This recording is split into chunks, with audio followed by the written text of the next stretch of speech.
যেভাবে ক্রোম ব্রাউজারে default search engine পরিবর্তন করবেন। অনেকেই হয়তো দেখেছেন ক্রোম ব্রাউজারে ব্যবহার করার সময় ডিফল্ট সার্চ ইঞ্জিন চলে আসে, কিন্তু আপনি চাইলেই পছন্দ মতো সার্চ ইঞ্জিন অপশনটি সেট করতে পারেন। চলুন সার্চ ইঞ্জিন সেট আপ করার উপায়টি জেনে নিই। এর জন্য আপনাকে প্রথমে গুগল ক্রোম ব্রাউজারটি ওপেন করতে হবে এবং তিনটি ডট অপশনে ক্লিক করতে হবে। এরপরে স্ক্রল করার মাধ্যমে সেটিং অপশনটিতে ক্লিক করুন। এরপর বাম দিক থেকে সার্চ ইঞ্জিন অপশনটিতে ক্লিক করুন। সার্চ ইঞ্জিনে আমাদের গুগল ডিফল্ট হিসেবে সেট করা আছে।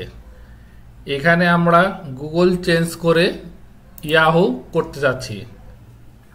গুগল সার্চ ইঞ্জিনটি ডিফল্ট হিসেবে সেট রয়েছে।